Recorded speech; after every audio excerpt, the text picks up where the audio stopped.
I've got a 1964 about to Series ask what you got. 2A Land Rover. Oh, wow.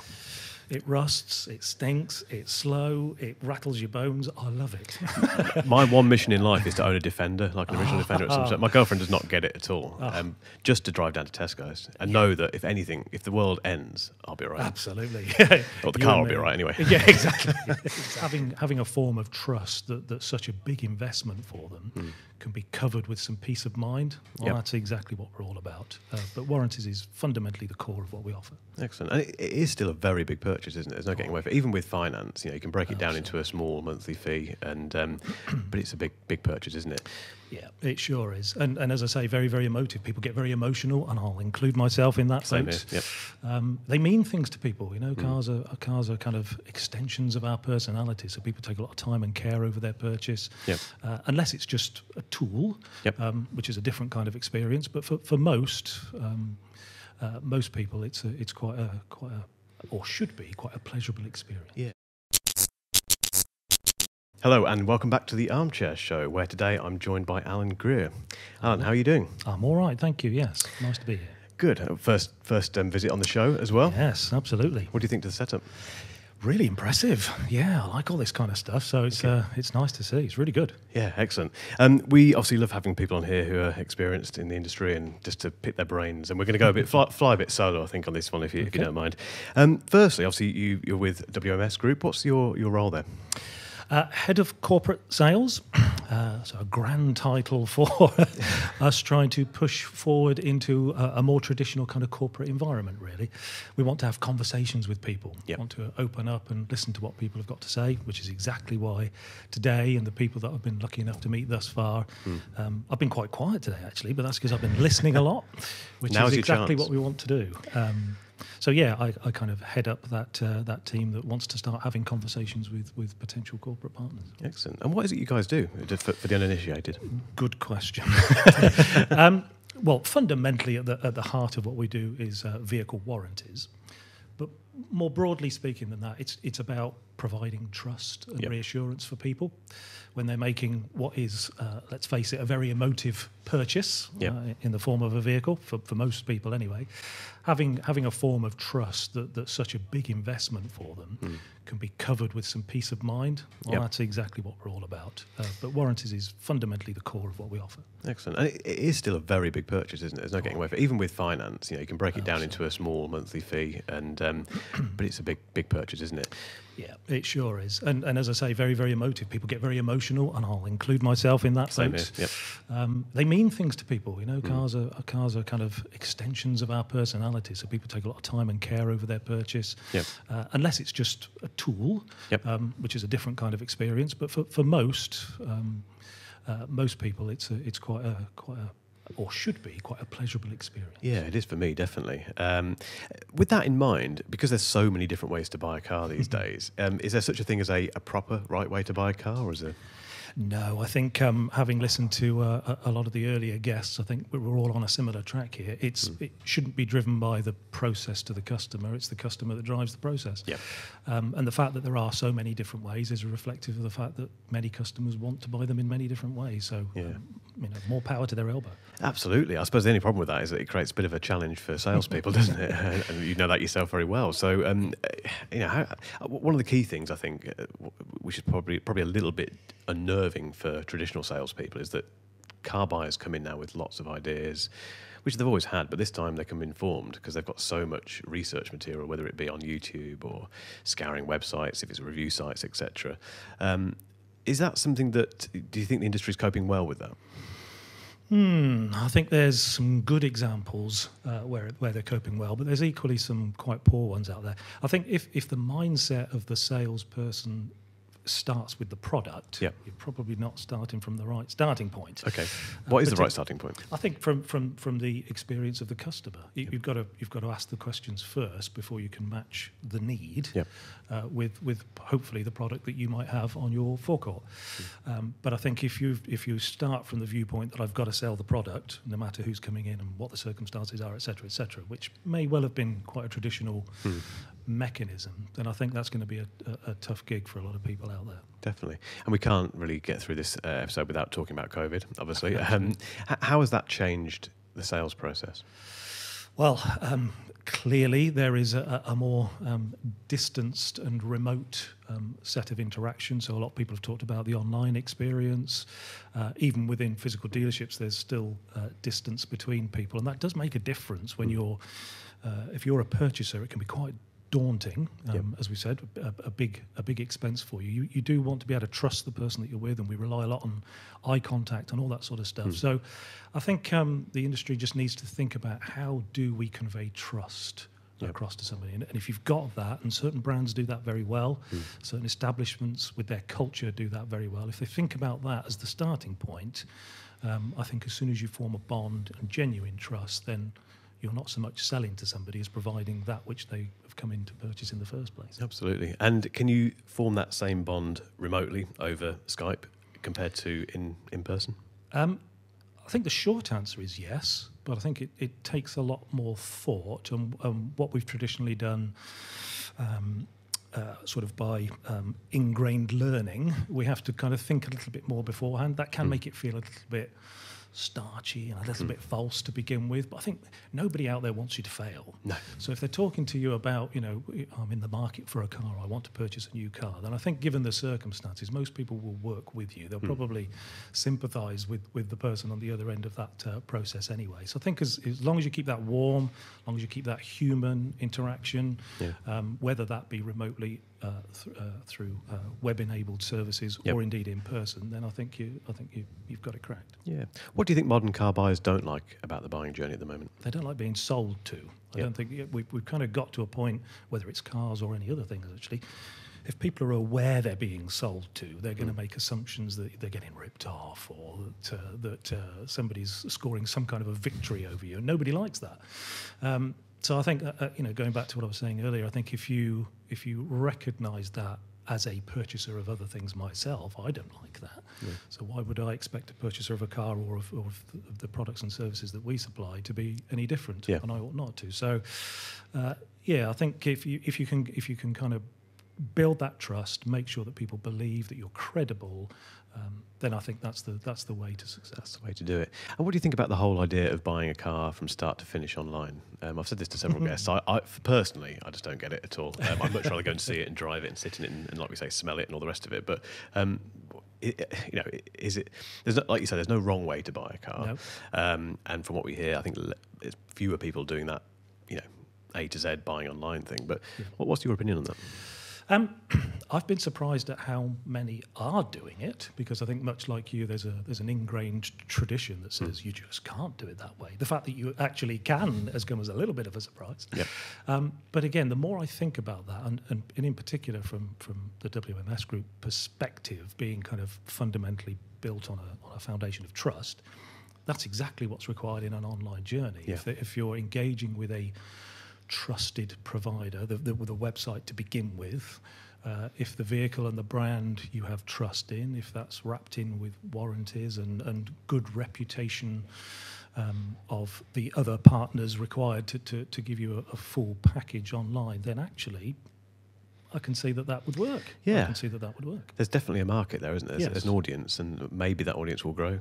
I don't know. I think it will, yes, I think it will. Whether it's seismic or changes overnight, nothing really ever does. But I think it's a journey we've already started down, so I think it will grow and reach its natural percentage level based on those that are comfortable with that journey. Yeah, and it's still, regardless of any of that, it's still a people business, isn't it? Yes. At some stage you are going to interact with a human being at some stage, and that's still very important. Thinking about your own journey, did you plan to get into this industry, or was it a happy accident? Or yes and no. Automotive is one of those kind of catch-alls that covers such a vast array of different services and product providers that fit under that heading. I started because I'm passionate about cars. I know you've asked the question about what's the great thing you like about this industry. That's one of them. I absolutely love cars. Old, new, whatever. I've got a 1964 Series 2A Land Rover. Oh, wow. It rusts, it stinks, it's slow, it rattles your bones. I love it. My one mission in life is to own a Defender, like an original Defender at some sort. My girlfriend does not get it at all. Just to drive down to Tesco's and know that if anything, if the world ends, I'll be all right. Absolutely. Or the car will be all right anyway. Yeah, exactly. Exactly. Yeah, I think that's again a very common thread that we have with people that are on this show. They falling into it doesn't sound right because there's always a bit of a plan there, but a happy accident is quite like the way I like to describe it, really. What was, when you first came into the industry, what did you learn? What was the one thing that kind of set you back? Yeah, there was one particular incident. So I started in the automotive industry with a company called Auto Windscreens, doing sort of glass replacements and acting as their sales rep at a local depot. And we had a really, really good client, regular business with a commercial vehicle haulage business. And he rang up late on a Friday, so you know what's happening, what's coming next. I need a glass replacement and I need it now. And I think my initial response, because I took the call, was, well, I can't do it quite right now, but we could probably do it in the morning for you.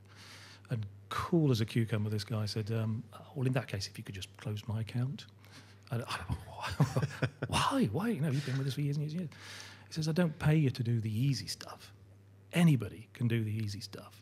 I pay you to be there when I need you, when I really, really need you, and I've given you all this business. And I thought, you know what, he's right. Yeah. He's right. Yep.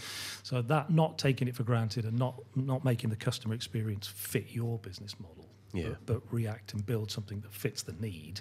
Yeah. I learned that quite quickly, thankfully. It was a really good lesson to learn. That's a good early lesson, actually, isn't it? You don't want to learn that 20 years down the line, do you? No, you don't. No, you don't. I'm going to have to ask this question. I love asking this question. And again, please don't mention any names, but thinking back across the many years in the business, can you think of a boss who didn't quite get it right, and why didn't they get it right? Yes, funny enough, at the same business that I kind of just relayed that story from, and basically just let temper rule his decision making and his man management skills, which was sorely lacking in both cases because of that. Really, now I know that's difficult because we all get annoyed. Of course we do. We're all human. But being able to kind of step back and just thinking about it from the other person's point of view will very often kind of make your decision making considerably better, even given trying circumstances.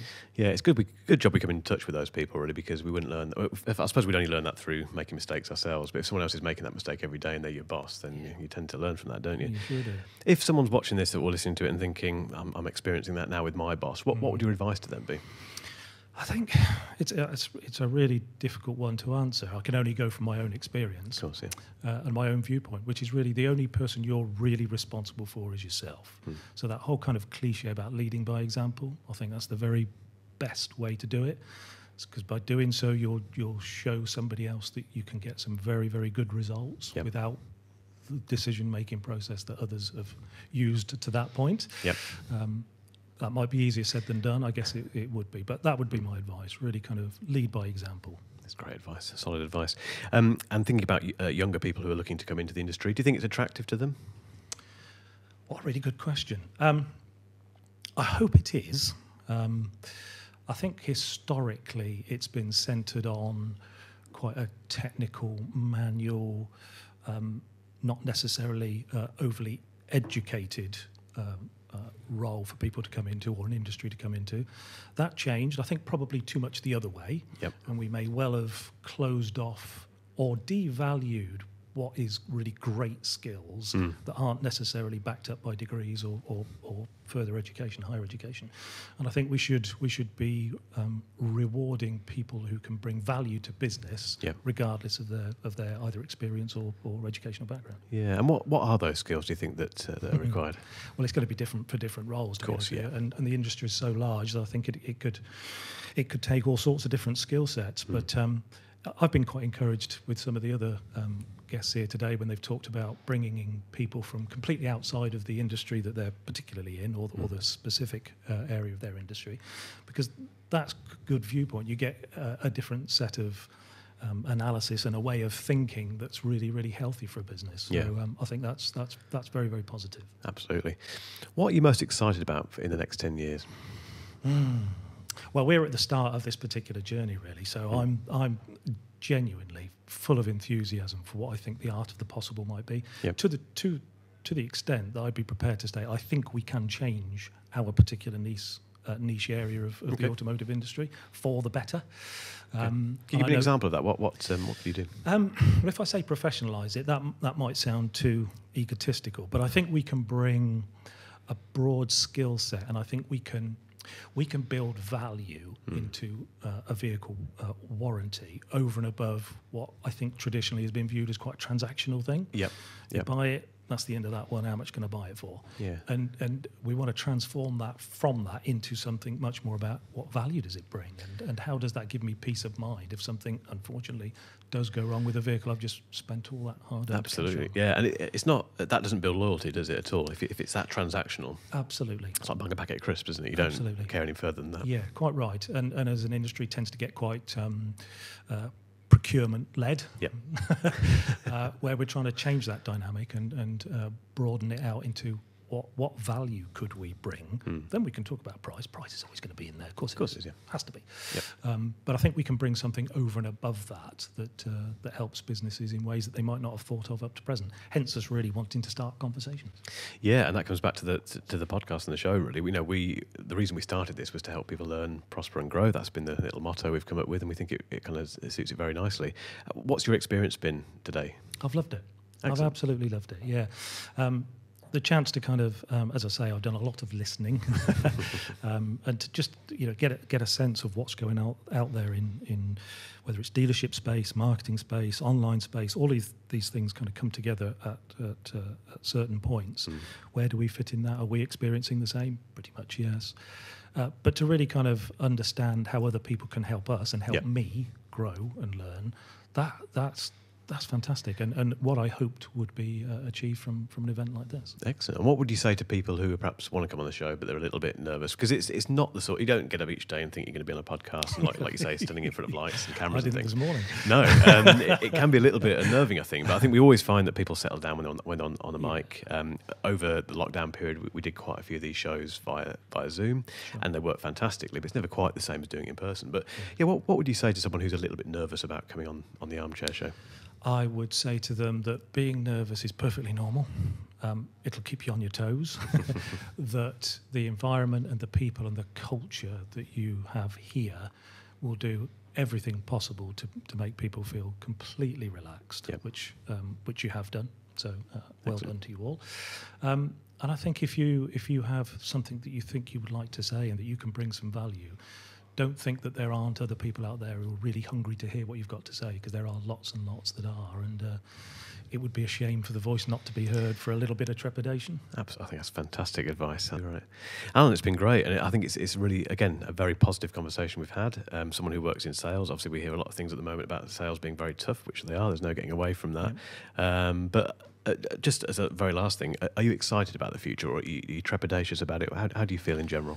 I am excited. If I had to describe it in one word, which is always difficult, but am I nervous or wary? Yes, to a degree. There's still lots of massive amounts of unknowns, which is why, again, going back to things like this, where you can run ideas past different people in different sectors and understand what they're doing, learn from mistakes as well as copy the good things. It's time for us all to be open-minded and start to talk to each other, have conversations, and that way I think we'll have the best chance of succeeding as an industry. Fantastic. That's great, Alan. Thanks so much for coming on the show today. We appreciate it. We'll definitely get you back on at some stage as well. Well, thank you. Much appreciated. And thank you very much for watching. If you could subscribe, you'll never miss an episode. And we'll see you next time. Thank you.